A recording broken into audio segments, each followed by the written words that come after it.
ආබාධිත පුද්ගලයන් සඳහා පතුල් පහළ ප්‍රමුඛතා බස් රථ සේවාවේ නියම ව්‍යාපෘතිය ලබන 21 වනදා මාකුඹුර බහුවිධ ප්‍රවාහන මධ්‍යස්ථානයේ සිට ක්‍රියාත්මක කෙරෙනවා. ප්‍රවාහන මහා මාර්ග සහ නාගරික සංවර්ධන අමාත්‍යාංශය සඳහා වන සියලු සැලසුම් සකස් කර තිබෙනවා. මෙම වැඩසටහන සඳහා රුපියල් මිලියන 430ක මූල්‍ය ප්‍රතිපාදන යොදාගෙන ඇති අතර මෙය ක්ලීන් ශ්‍රී ලංකා වැඩසටහන යටතේ ක්‍රියාත්මක තවත් සුවිශේෂී ව්‍යාපෘතියක්.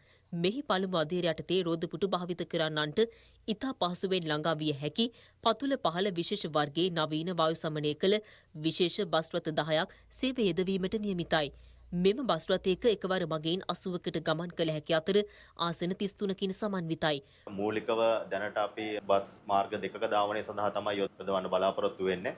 පළවෙනි මාර්ගය අපි මාකුඹුරෙන් පටන් අරගෙන ඒක කොළඹ කොටුව දක්වා, දෙවෙනි මාර්ග විදියට මාකුඹුරෙන් පටන් අරගෙන 174 පාර ඔස්සේ කඩවත දක්වා සැලසුම් කරලා තිබෙනවා. දැන් මේ වෙනකොට සකස් කරලා තිබෙන මාර්ග සිතියමට අනුව ඒ අදාළ නැවතුම් වල තමයි අපි බස් රථ නතර කරන්නේ. ඊට අමතරව මේකට ආබාධිත ජනතාව පමණක් නෙවෙයි ඕන ජනතාවකට මේ බස් රථය තුල ගමනාගමනය කිරීමේ පහසුකම් සලසලා තියෙනවා. මූලිකව මෙම බස් රථවල ගෙවීම් කිරීමට QR ක්‍රමවේදය මේ අවස්ථාවේදී නියම ව්‍යාපෘතියක් විදියට හඳුන්වලා දීලා තියෙනවා. මගින් ඉදිරිපස දොරෙන් තමයි මේකට ඇතුල් වෙන්නේ. එතකොට QR කෝඩ් එක ස්කෑන් කිරීම සඳහා සම්බන්ධ ඒ පහසුකම් මැෂින් එකක් ඉදිරිපස සවි කරලා තියෙනවා බස් රථේ. එතකොට බස් රථයේ ඔපරේටර් තුමා ඒ සම්බන්ධයෙන් සහයෝගය ලබා දෙනවා. එතකොට සාමාන්‍ය මගීන්ට කරන්න තියෙන්නේ තමන් බස් එකට ගොඩ වුණාට පස්සේ පළවෙනි තමන් නැගපු ඒ නැවතුමේදී ඒ QR කෝඩ් එක ස්කෑන් කරන්න. ඊට පසුව තමන් බහින්න නැවතුමට ආවට පස්සේ නැවත වරක් ඒ QR කෝඩ් එක ස්කෑන් කරන්න තමයි තියෙන්නේ. එතකොට ඒ මගින් මේ සිස්ටම් එක තුලින් කැල්කියුලේට් වෙනවා තමන් කොපමණ මෙතන බස් හෝල්ඩ් ප්‍රමාණයක් ගමන් කරලා තියෙනවද කියලා. ඒ අනුව තමයි අඩුවීම වෙන්නේ තමන්ට අවශ්‍ය ගෙවීම. මාකුඹුර සිට පිටකොටුව සහ කඩවත දක්වා බස් රථ ධාවනයට සැලසුම් කර තිබෙනවා. විශේෂයෙන්ම මහරගම අපේක්ෂා රෝහල ඇතුළුව කොළඹ ජාතික රෝහල ඇතුළු ප්‍රධාන සෞඛ්‍ය සේවා මධ්‍යස්ථාන ආවරණය කරමින් ධාවන කටයුතු සිදු කිරීම සැලසුමයි.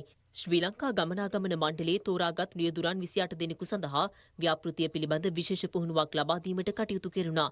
මේක ගොඩ කාලයක් තිස්සේ ලංකාවේ මහජනතාව බලාගෙන හිටපු දෙයක්. එතකොට මේ වෙලාවේ මේකට ලොකු වියදමක් දරලා ඉවර වෙලා මේ රජයේ පැත්තෙන් මේ වගේ ව්‍යාපෘතියක් ගෙනල්ලා තියෙන මහජනතාවට සුබ සාධන සලසන්න. එතකොට මූලිකම දේ තමයි ඇත්තටම මේ බස් රථ මේවා අපේ දේවල් වගේ ඇත්තටම රැක බලාගෙන වගකීමෙන් කටයුතු කිරීමත් මහජනතාව සතු යුතුකමක්. මේ සම්බන්ධව බස් ඔපරේටර් වරුන් අමතරව සහායට ඉන්න මේ පුද්ගලයන්ට විශේෂ අපි මේ සම්බන්ධව පුහුණුවක් ලබා දීලා තියෙනවා. ඒගොල්ලෝ හැම වෙලාවෙම මේ බස් රථේ ගමන් කරන මගීන්ගේ පහසුව වෙනුවෙන් තමන්ට සලසන්න පුළුවන් උපරිම සේවාව සලසන්න කටයුතු කරනවා. ආබාධිත ජනතාවට මේ තමන්ගේ රෝද පුටුව කෙලින්ම කියන්නේ බස් රථය තුලට ඇතුල් කරලා ඉවර වෙලා ඒක වෙනම ඇත්තටම පාක් කරලා ඒක සේෆ්ටි විදියට ලොක් කරන්න පුළුවන් ඔප්ෂන් එකක් මේ බස් එකට ඇවිල්ලා තියෙනවා. ඒකට ඊට අමතරව අන්ධ ජනතාවට ඒ වගේ මොන ආකාරයේ ආබාධිත තත්ත්වයක් තිබුණත් ඒ අදාළ පුද්ගලයන්ට ගැළපෙන පරිදි අපි වෙනම මේ බස් රථය තුල ආසන වෙන් කරලා තියෙනවා.